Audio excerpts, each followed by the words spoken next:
Hezbollah ने drone से उड़ाया नेतन्याहू का मिलिट्री बेस।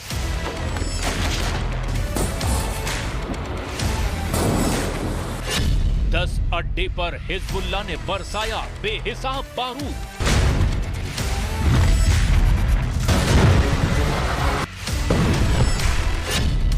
लाल सागर में हूथी विद्रोहियों ने उठाई बारूदी सुनामी।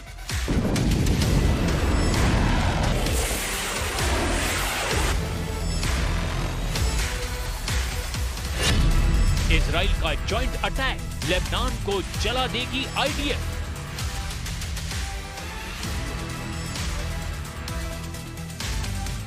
गाजा से ज्यादा बारूद लेबनान में बरसने लगा है। इजराइल और हिजबुल्लाह लड़ाकों में भीषण मारकाट शुरू हो गई है। रॉकेट, मिसाइल और ड्रोन से भयानक युद्ध लड़ा जा रहा है। वजह है हिजबुल्लाह का इजराइल में घुसकर हमला। लेबनान के हिजबुल्लाह फाइटर ने इजराइल में घुसकर हमला अंजाम दिया है। ये हमला मिलिट्री बेस पर किया गया है। फाइटर ड्रोन से बारूद बरसाकर हिजबुल्लाह ने नेतन्याहू का सैन्य अड्डा खाक कर दिया है। हमले के बाद हिजबुल्लाह की तरफ से दावा किया गया। लेबनान बॉर्डर के करीब इजराइल के किबुत्ज मिलिट्री बेस को ड्रोन धमाके से दहलाया गया। इजराइल का ये मिलिट्री बेस लेबनान बॉर्डर से महज 22 किलोमीटर दूर अमियाद इलाके में मौजूद है। इस हमले के बाद हिजबुल्लाह ने एक वीडियो रिलीज कर यहूदी दुश्मनों की तबाही का मैसेज भी दिया। हालांकि इस वीडियो में गोलान हाइट्स में मौजूद इजरायली सैन्य अड्डे पर लगातार मिसाइलें दागी दिखाई गई है। हिजबुल्लाह के लड़ाके 21 अगस्त को हुए इजराइल हमले के बाद से बौखलाए हुए हैं। हिजबुल्लाह के सरगना नसरल्लाह ने हर हाल में इजराइल से खलील अल मकदाह की मौत का बदला लेने का ऑर्डर दे दिया है। अल मकदाह हमास का कमांडर था जिसे इजराइल ने ड्रोन धमाके से उड़ा दिया। अल मकदाह को ऐसी मौत दी गई जिससे हिजबुल्लाह तिलमिला उठा है। बुधवार की दोपहर लेबनान के सिडोन शहर में अल मकदाह गाड़ी से सफर कर रहा था और लेबनान में हिजबुल्लाह लड़ाकों की पहरेदारी में अल मकदाह हर बात से बेफिक्र था। लेकिन सिडोन शहर में भारी ट्रैफिक के बीच अचानक गाड़ी जोरदार धमाके से उड़ा दी गई। जिस गाड़ी में धमाका हुआ उसमें हमास के अल अक्सा शहीद ब्रिगेड का कमांडर खलील अल मकदाह मौजूद था। खलील अल मकदाह लेबनान में अपने भाई मुनीर अल मकदाह से मिलने के लिए पहुंचा था। मुनीर अल मकदाह ईरान के रिवोल्यूशनरी गार्ड्स का खास एजेंट के तौर पर कुख्यात है। लेबनान में दोनों भाई इजराइल के खिलाफ बड़े हमले की प्लानिंग करने वाले थे, जिसकी भनक लगते ही इजराइल ने मकदाह ब्रदर के सफाई का इंतजाम कर दिया। खलील और मुनीर अल मकदाह दोनों ईरानी रिवोल्यूशनरी गार्ड्स की मदद से हमास, हिजबुल्लाह और हूथियों का फंडिंग नेटवर्क संभाल रहे थे। दोनों भाई इजराइल पर हमले की प्लानिंग से लेकर हाईटेक हथियारों का बंदोबस्त भी सभी विद्रोही लड़ाकी गुटों के लिए कर रहे थे। आईडीएफ ने मकदाह भाइयों की कारस्तानी का पता मार्च 2024 में ही लगा लिया था। तब से ये दोनों इजराइल की हिट लिस्ट में टॉप पर थे, जिनमें से खलील को इजराइल ने खल्लास कर दिया और इसके बाद हिजबुल्लाह, हूथी और हमास तीनों ग्रुप एक साथ इजराइल पर टूट पड़े हैं। नेतन्याहू से बदला लेने के लिए हिजबुल्लाह फाइटर जहां इजराइल में घुसकर अंधाधुंध रॉकेट दाग रहे हैं, वहीं हूथी विद्रोहियों ने लाल सागर में कोहराम मचा रखा है। लाल सागर में ग्रीस के आयरन टैंक को मिसाइल धमाके से धुआं कर दिया गया।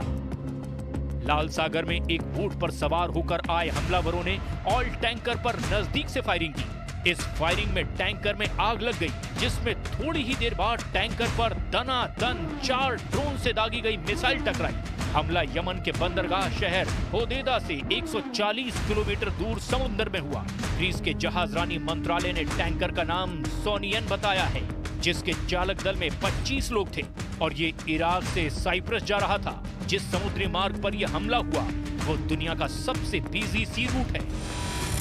लाल सागर में ऑयल टैंकर पर हमले के आरोप हूथी विद्रोहियों पर लगे हैं। हालांकि हूथी लड़ाकों ने अब तक इस पर कोई बयान जारी नहीं किया है।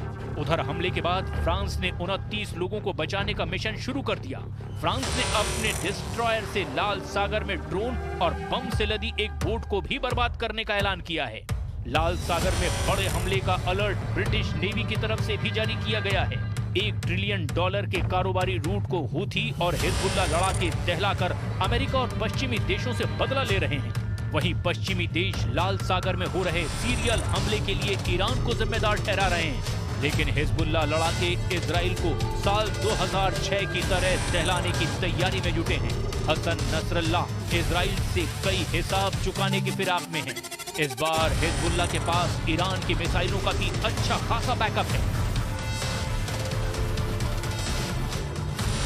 लेबनान के हिजबुल्लाह लड़ाके दुनिया के सबसे शक्तिशाली गैर सरकारी गुट हैं, जिनके पास लॉन्ग रेंज रॉकेट और हाईटेक ड्रोन जैसे हथियार हैं।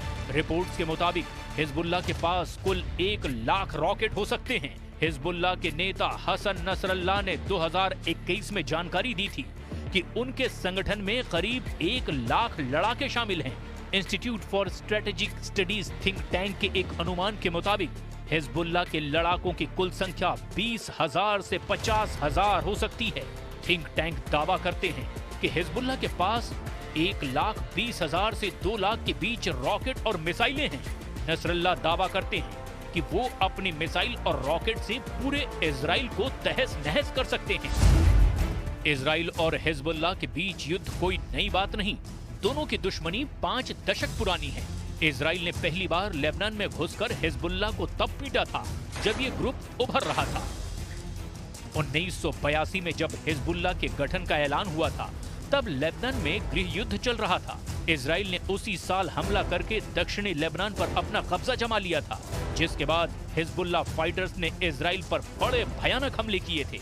बरसों चली लड़ाई के बाद साल 2000 में इजराइल ने लेबनान से कब्जा हटाया, मगर साल 2006 में एक बार फिर हिजबुल्लाह ने इजराइल पर हमला करके युद्ध के लिए उकसाया।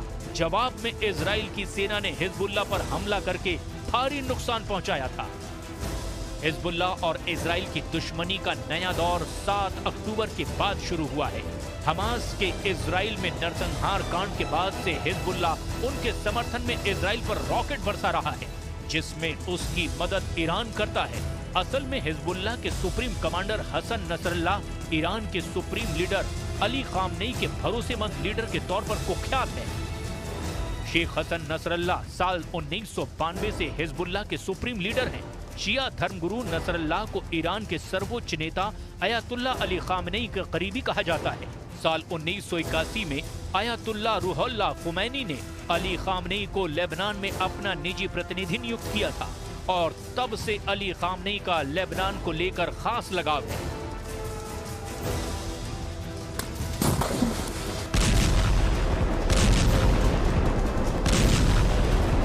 इजराइल से दुश्मनी भी हिजबुल्लाह और ईरान में दोस्ती की सबसे बड़ी वजह है। हिजबुल्लाह इजराइल को निशाना बनाने के लिए इसीलिए भी नहीं हिचक रहा, क्योंकि ग्रुप में ये खौफ फैला हुआ है कि किसी भी दिन इजराइल नसरल्लाह का शिकार कर सकता है। इजराइल के डर से इसीलिए भी हसन नसरल्लाह सार्वजनिक जगहों पर नहीं दिखते। नसरल्लाह के मजहबी तकरीरें टीवी के जरिए लड़ाकों को दिखाकर उनका हौसला बढ़ाया जाता है। इस्माइल हानिया और दाइफ की मौत के बाद नेतन्याहू के निशाने पर याह्या सिनवार और हसन नसरल्लाह टॉप पर हैं। पूरे लेबनान में इस वक्त अलर्ट है। आर पार के युद्ध के बढ़ते खतरे के बीच चीन ने भी अपने नागरिकों से फौरन लेबनान से दूर निकल जाने की एडवाइजरी जारी की है। वैसे भी अब हिजबुल्लाह का एक और हमला पूरे लेबनान की तबाही की वजह बन सकता है।